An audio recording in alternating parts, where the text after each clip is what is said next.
আপনি কি জানেন 78% ক্রিয়েটর কখনো কন্টেন্ট মনিটাইজেশনের ওয়েটলিস্ট থেকে বের হতেই পারবে না। আর এর পেছনে রয়েছে মারাত্মক তিনটি ভুল, যার কারণে আপনি কখনো কন্টেন্ট মনিটাইজেশন সেটআপ পাবেন না। আজকের এই ভিডিওতে আপনাদেরকে শেয়ার করতে যাচ্ছি কি সেই মারাত্মক তিনটি ভুল, যার কারণে আপনি ওয়েটলিস্ট থেকে কখনোই কন্টেন্ট মনিটাইজেশন সেটআপ পাবেন না। দেখুন, ওয়েটলিস্টে থাকা মানে প্ল্যাটফর্ম আপনাকে পরীক্ষা করছে, যেখানে আপনার প্রতিটা কন্টেন্ট, প্রতিটা ভিডিও এক একটা স্কোরবোর্ডের মতো। আর এই ওয়েটলিস্টে থাকা অবস্থায় আপনি যদি এই তিনটি মিস্টেক করে থাকেন, সেক্ষেত্রে আপনি তো ওয়েটলিস্ট থেকে বের হতে পারবেনই না, পাশাপাশি আপনার পেজটি বা প্রোফাইলটিও পড়ে যাবে মনিটাইজেশন রিস্কে। তো চলুন শুরু করা যাক। হ্যালো এভরিওয়ান, আসসালামু আলাইকুম। আপনারা দেখছেন ডিএম এক্সপার্ট আইটি, আর পুরো ভিডিওতে আছি আমি মোহাম্মদ মাজহারুল ইসলাম। তো প্রথম এবং সবচেয়ে বড় ভুল, কপিরাইট কন্টেন্ট ব্যবহার করা। শুনুন, আপনি হয়তো ভাবছেন শুধু একটা মুভি ক্লিপ কিংবা কোনো কপি মিউজিক ব্যবহার করলেও ফেসবুকের এআই সিস্টেম বোধহয় ধরতে পারে না।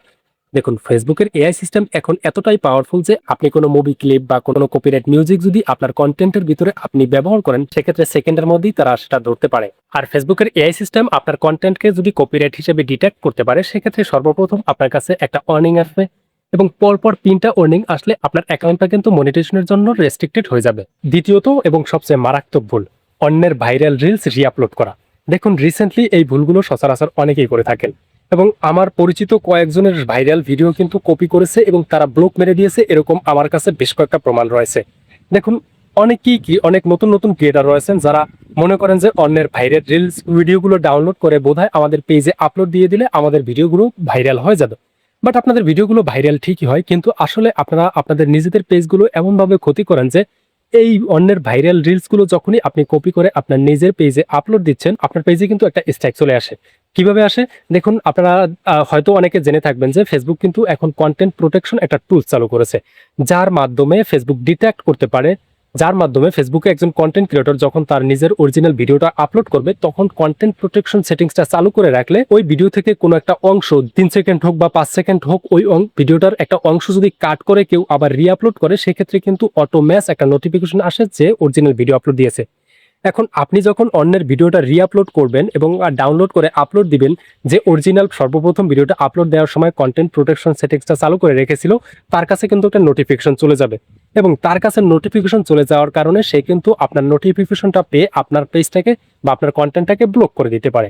ফলশ্রুতিতে আপনার পেজে একটা ওয়ার্নিং চলে যাবে, এবং এই ওয়ার্নিংগুলো যদি আপনার পেজে একাধিক হয়ে যায়, তখনই কিন্তু আপনি কন্টেন্ট মনিটাইজেশন সেটআপ কখনোই পাবেন না, ওয়েট লিস্টে আজীবন থেকে যাবেন।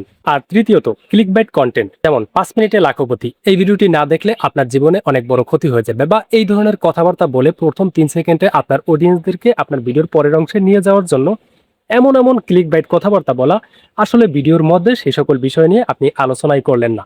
এতে করে কি হয়? এতে করে অডিয়েন্সরা আপনার ওই 3 সেকেন্ড দেখার পর যখন ভিডিওর পরের অংশে দেখে যে আসলে এই বিষয় নিয়ে আপনি কথা বলতেছেন না, তখন অডিয়েন্সরা ওই 3 সেকেন্ড বা 5 সেকেন্ড দেখার পর অডিয়েন্সরা আপনার ভিডিও থেকে বের হয়ে যায়।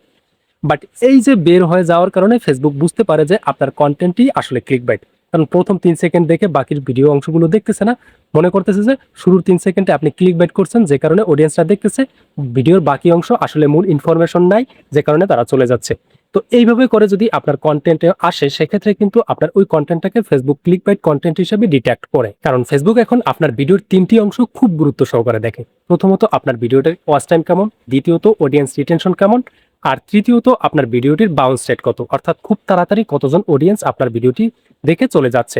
তো এই বিষয়গুলোকে দেখার মাধ্যমে ফেসবুক কিন্তু অ্যানালাইসিস করে। আপনার ভিডিওটির ওয়াচ টাইম যদি ভালো হয়, সেক্ষেত্রে আপনার ভিডিওটি ভ্যালুয়েবল মনে করে, কিন্তু ওয়াচ টাইম যদি কম হয়, সেক্ষেত্রেও কিন্তু আপনার প্রবলেম। দ্বিতীয়ত অডিয়েন্স রিটেনশনও ভালো হতে হবে।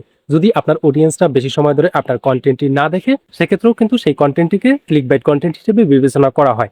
আর বাউন্স রেট হচ্ছে যে আপনার ভিডিওটি শুরুর 3 সেকেন্ড বা শুরুর 2 সেকেন্ড দেখে অডিয়েন্সটা চলে যাওয়া। এই বাউন্স রেটটা যদি বেশি হয়, সেক্ষেত্রে ফেসবুক সবচেয়ে বেশি মনে করে যে আপনার ভিডিওটি ক্লিকবাইট। একটা গবেষণা বলছে 60% রিটেনশন রেট যদি থাকে, সেক্ষেত্রে আপনার কন্টেন্টটিকে ভ্যালুয়েবল মনে করা হয়। বাট আপনার রিটেনশন রেট যদি থাকে 15 থেকে 20%-এর মধ্যে, সেক্ষেত্রে ফেসবুক সেই কন্টেন্টটাকে কিন্তু ক্লিকবাইট কন্টেন্ট হিসেবে বিবেচনা করে। আর এভাবে পরপর আপনার বেশ কয়েকটা কন্টেন্ট যদি এভাবে ক্লিকবাইট হিসেবে ফেসবুক ডিটেক্ট করতে পারে, সেক্ষেত্রে আপনি কখনো কন্টেন্ট মনিটাইজেশন পাবেন না এবং ওয়েট লিস্টেই থেকে যাবেন। ভিডিওটি কেমন লাগলো নিচে কমেন্টে জানিয়ে দিতে বলবেন না। এছাড়াও পরবর্তীতে এরকম আরো ইম্পর্টেন্ট ভিডিও পাওয়ার জন্য আমাদের ফেসবুক পেজে ফলো দিয়ে ইউটিউব চ্যানেলে সাবস্ক্রাইব করে রাখবেন।